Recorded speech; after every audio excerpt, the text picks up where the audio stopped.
Wherever you go, whatever you do, throw a little at it. Omax, Vest and Briefs. Salem மாநகராட்சியில் குடிநீர் விநியோகத்தை தனியாருக்கு வழங்கும் 4315 கோடி ரூபாய் மதிப்பிலான திட்டம் ரத்து செய்யப்படுவதாக மாநகராட்சி நிர்வாகம் அறிவித்துள்ளது. இதுகுறித்த கூடுதல் விவரங்களோடு நிகரான நமது செய்தியாளர் கண்ணன், சேலம் மாநகராட்சியில் குடிநீர் விநியோகத்தை தனியாருக்கு வழங்கும் திட்டம் ரத்து செய்யப்படுவதாக அறிவிக்கப்பட்டிருக்கிறது. குறித்த முழு விவரம் என்ன, விரிவாக வழங்கலாம்? சேலம் மாநகரின் 4 மண்டலத்துக்குட்பட்ட 60 வார்டுகளில் வசிக்கும் 10 லட்சத்துக்கும் மேற்பட்ட மக்களுக்கு மேட்டூர் குடிநீர் திட்டத்தின் மூலம் குடிநீர் விநியோகிக்கப்படுகிறது. இதில் குடிநீர் குழாய்கள் மற்றும் பராமரிப்பு பணிக்கு பல கோடி ரூபாய் செலவிட்டாலும் மக்களுக்கு சீரான குடிநீர் விநியோகிக்க முடியவில்லை. இதனால் மாநகராட்சி நிர்வாகம் குடிநீர் திட்டத்தை தனியாருக்கு தாரை பார்க்க முடிவு செய்தது.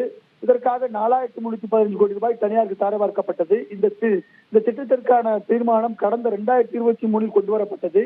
இதற்கு அப்போதைய அதிமுக கவுன்சிலர் கடுமையாக எதிர்ப்பை தெரிவித்தனர். அதனைத் தொடர்ந்து அதாவது தேர்தலுக்கு முன்பாக நடந்த மாநகராட்சி கூட்டத்தில் திமுக கவுன்சிலருடைய ஆதரவுடன் இந்த தீர்மானம் நிறைவேற்றப்பட்டது. அப்போதும் அதிமுக கவுன்சிலர்கள் வெளிநடப்பு செய்தனர், பகிரங்கமாக எதிர்ப்பு தெரிவித்தனர். இந்த திட்டம் நடைமுறைப்படுத்தப்பட்டால் பொதுமக்கள் கடுமையாக பாதிக்கப்படுவார்கள் என தெரிவித்தனர். அதனைத் தொடர்ந்து தேர்தலுக்கு பின்பு நடந்த மாநகராட்சி கூட்டத்தில் விடுதலை சிறுத்தைகள் கட்சியினுடைய கவுன்சிலர் இமயவரமன் இதனை எதிர்த்து உள்ளிருப்பு போராட்டத்தில் ஈடுபட்டார். இவர் நள்ளிரவு வரை போராட்டத்தில் ஈடுபட்ட நிலையில் அதிகாரிகள் அவருடன் பேச்சுவார்த்தை நடத்தினர். பேச்சுவார்த்தைக்கு பின் இந்த திட்டத்தை ரத்து செய்ய தேவையான நடவடிக்கை எடுப்பதாக உறுதியளித்தனர். அதே நேரத்தில் இந்த திட்டத்தை ரத்து செய்ய வேண்டும் என கம்யூனிஸ்ட் கட்சிகள் உட்பட பல்வேறு சமூக அமைப்புகள் தொடர்ந்து போராட்டத்தில் ஈடுபட்டன.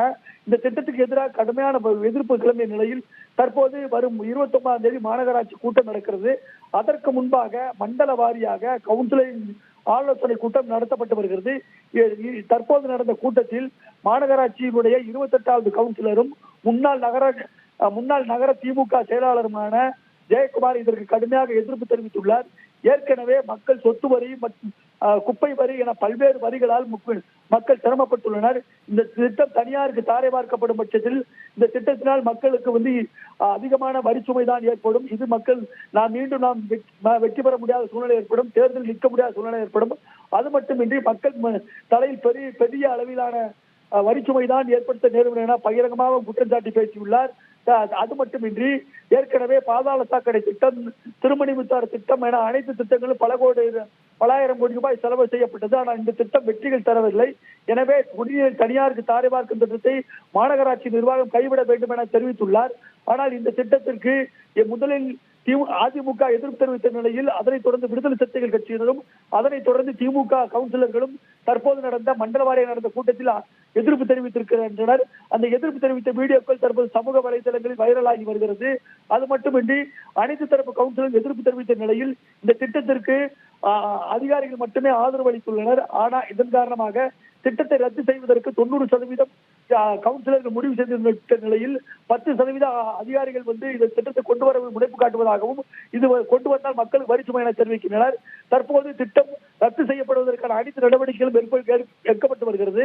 வரும் 29ஆம் தேதி நடக்கும் மாநகராட்சி கூட்டத்தில் இந்த திட்டத்தை ரத்து செய்வதற்கான தீர்மானம் நிறைவேற்றப்பட வாய்ப்பு உள்ளதாக அதிமுக கவுன்சிலர் மட்டுமின்றி திமுக கவுன்சிலருமே தெரிவிக்கின்றனர். அபிராமி,